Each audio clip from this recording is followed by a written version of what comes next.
আসসালামু আলাইকুম। সংবাদে আপনাদের সবাইকে স্বাগত জানাচ্ছি। আমি ফিরোজ তোহা। শুরুতেই আরবে কেবলস সংবাদ শিরোনাম। বাংলাদেশের সর্বশেষ গুরুত্বপূর্ণ আপডেট সংবাদে আপনাকে স্বাগত। শুরুতেই সংবাদ শিরোনাম, পরে বিস্তারিত। প্রথমেই জানাবো, ঢাকা কলেজে ছাত্রদল শিবির সংঘর্ষ, কয়েকজন আহত। ঢাকা কলেজে ছাত্রদল ও ছাত্র শিবিরের নেতাকর্মীদের মধ্যে পাল্টাপাল্টি ধাওয়ার ঘটনা ঘটেছে।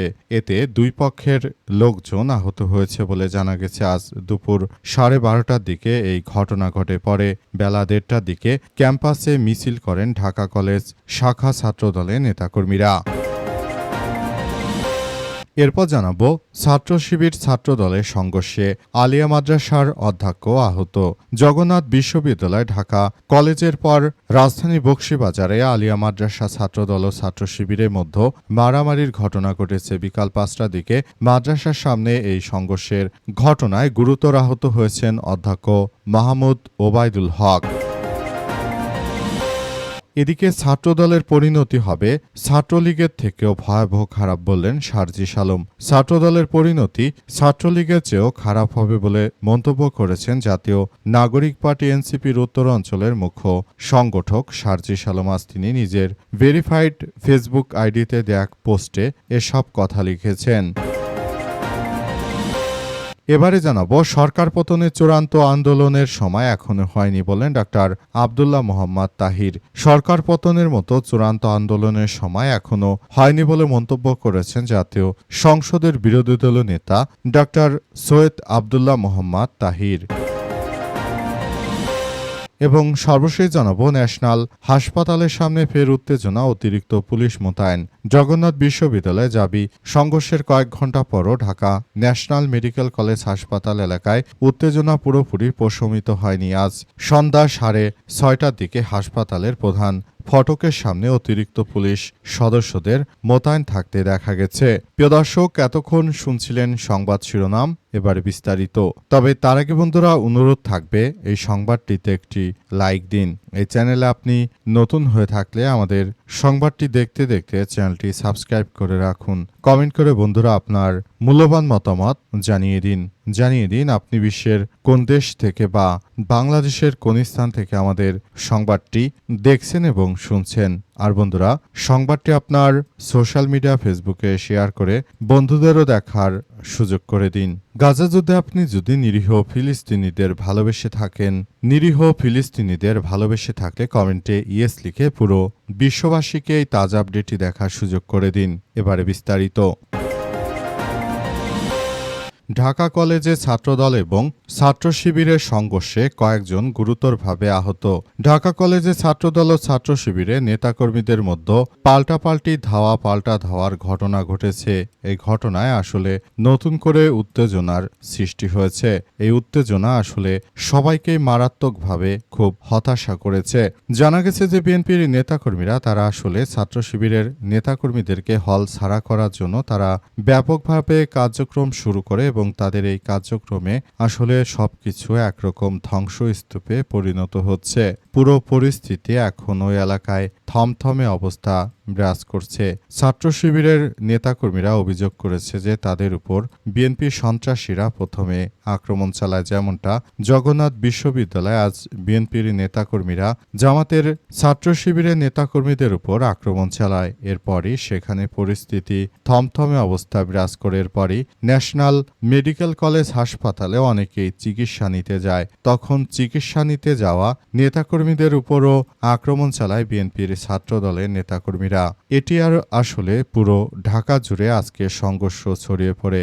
সংঘর্ষের তীব্রতা এতটাই বৃদ্ধি পেয়েছে যে সেখানে বিএনপির যুবদল নেতা নয়নকে লাঠি সোঁটা হাতে ছাত্রদলকে নেতৃত্ব দিতে দেখা গেছে। পাশাপাশি যুবদলের নেতা নয়ন তিনি পুলিশের সদস্যদেরকে তিরস্কার করে বলেছেন যে আপনারা শিবিরকে দমন করুন, আপনাদের পিছনে পিছনে আমরা আছি। তবে পুলিশের সদস্যদের আজ অনেকটা নীরব দর্শকের ভূমিকায় দেখা গেছে। পুলিশের সদস্যরা আর কোনো রাজনৈতিক বলির শিকার হতে চায় না।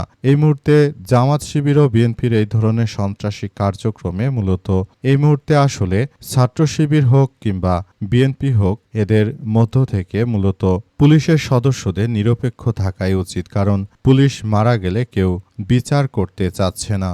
আর পুলিশ সদস্যদের আসলে কেউই যার যার জায়গা থেকে তাদেরকে কেউই আসলে সহযোগিতা করছে না। এটাই বর্তমান সময়ে এক বড় ধরনের বিপর্যয়কর পরিস্থিতির জন্ম দিচ্ছে। ছাত্র শিবির ও ছাত্রদলের সংঘর্ষে আলিয়া মাদ্রাসার অধ্যক্ষ আহত। জগন্নাথ বিশ্ববিদ্যালয় ঢাকা কলেজের পর রাজধানীর বকশীবাজার আলিয়া মাদ্রাসায় ছাত্রদল ও ছাত্র শিবিরের মধ্যে ব্যাপক সংঘর্ষের ঘটনা ঘটেছে। এই ঘটনায় মাদ্রাসার অধ্যক্ষ গুরুতরভাবে আহত হয়েছে। রাজধানী ঢাকার বিভিন্ন জায়গায় আজ বিএনপির সন্ত্রাসীরা যখন আক্রমণ চালাতে শুরু করে সেটি প্রতিহত করতে যায় জামাতের নেতৃত্ববৃন্দরা। ছাত্র শিবিরের সংঘর্ষে আজ জগন্নাথ বিশ্ববিদ্যালয়, ঢাকা কলেজ, এরপর বকশীবাজার আলিয়া মাদ্রাসা, তাছাড়া রংপুরের বেরবি বেগম রোকেয়া বিশ্ববিদ্যালয় সংঘর্ষের ঘটনা ঘটেছে। আজ বিকাল ৫টার দিকে মাদ্রাসার সামনে এই সংঘর্ষে গুরুতর আহত হন অধ্যক্ষ মাহমুদ ওবায়দুল হক। তিনি আসলে গুরুতরভাবে আহত হয়েছেন। মূলত বিএনপির সন্ত্রাসী চাঁদাবাজরা তারা এই মুহূর্তে সাধারণ শিক্ষার্থী এবং তারা জামাত শিবিরের নেতা কর্মীদের উপর যে আক্রমণ চালাতে শুরু করে সেটি আসলে এক চূড়ান্ত পর্যায়ে চলে যায়। অবস্থায় সবাইকে আরও বেশি সজাগ দৃষ্টি রাখার জন্য উদাত্ত আহ্বান জানানো হচ্ছিল। বর্তমান সময়ে বিএনপির নেতৃত্ববৃন্দদের কারণে আসলে সারা দেশ জুড়ে এক ধরনের বিশৃঙ্খল পরিস্থিতির সৃষ্টি হচ্ছে। ছাত্রদলের পরিণতি ছাত্রলীগের থেকেও ভয়াবহ খারাপ হবে বলে জানিয়েছেন সার্জিস আলম। জাতীয় নাগরিক পার্টি এনসিপির নেতা সার্জিস আলম এবার বিএনপির বিরুদ্ধে কঠোর বার্তা দিয়েছেন। তিনি বলেন যে এই ছাত্রদলের পরিণতি হবে ছাত্রলীগের থেকেও ভয়াবহ খারাপ। আজ তিনি নিচের ভেরিফাইড ফেসবুক আইডিতে এক স্ট্যাটাসে এমন কথা লিখেছেন। সার্জিস আরও লিখেছেন যে আসলে এই ধরনের ঘটনাগুলো আমাদের সবার জন্য এক ভয়াবহ বিপর্যয়কর পরিস্থিতির মধ্যে ঠেলে দিতে পারে। সবাইকে আমরা বলে দিতে চাই যে এই বিষয়গুলোকে আরও বেশি সতর্ক অবস্থানে থাকার জন্য এবং পুরো দেশটাকে যেন কেউ কোনো ধ্বংসস্তূপের মধ্যে ঠেলে দিতে না পারে সেই ব্যাপারগুলোকে আমরা খুব গুরুত্ব সহকারে দেখভাল করতে চাই বলে জানিয়েছেন তিনি। দেশটাকে সুন্দর ও সমৃদ্ধির একটি আধুনিক রাষ্ট্র কাঠামোর দিকে নিয়ে যেতে চায়, কিন্তু বিএনপির সন্ত্রাসীরা তারা দেশজুড়ে যে ধরনের অনাকাঙ্ক্ষিত ঘটনাগুলো ঘটাচ্ছে তাদের পরিণতি হবে আওয়ামী দুর্বৃত্তদের থেকেও ভয়াবহ। তিনি আরও জানান যে ঠিক একইভাবে ছাত্রলীগের সন্ত্রাসীরা আমাদের নেতাকর্মীদের উপর আক্রমণ চালিয়েছিল। তারা হচ্ছে যেভাবে আক্রমণ শুরু করেছে সেটা আমাদের জন্য এক ভয়াবহ বিপর্যয়কর পরিস্থিতি ডেকে নিয়ে এসেছে। তিনি আরও জানান যে দেশটাকে তারা মগের মুলুকে পরিণত করেছে। দেশের প্রতিটি সেক্টরে আজ দুর্নীতিতে ছেয়ে গেছে। দেশটা একদম ধ্বংসস্তূপ পরিণত হয়েছে। সার্জিস আরও জানান যে এই তারেক রহমান যদি তার নেতাকর্মীদেরকে না থামাতে পারে তাহলে ভবিষ্যতে বাংলাদেশ থেকে বিএনপি আওয়ামী লীগের থেকেও বড় পতনের মুখোমুখি হবে এবং সেই পতন এতটাই দ্রুততম সময়ের মধ্যে হবে যে আওয়ামী লীগ তো পালানোর জায়গা পেয়েছে, বিএনপির নেতাকর্মীরা আর পালাতে পারবে না। তারা খুব ভয়াবহ এক বিপর্যয়কর পরিস্থিতির মধ্যে পড়ে যাবে, যেটা আসলে সবার জন্য খুবই ভয়াবহ এক বিপর্যয়কর পরিস্থিতির জন্ম দেবে। তাই সবাইকে এখনই আরও বেশি সতর্ক থাকার প্রতি উদাত্ত আহ্বান জানান সার্জিস আলম।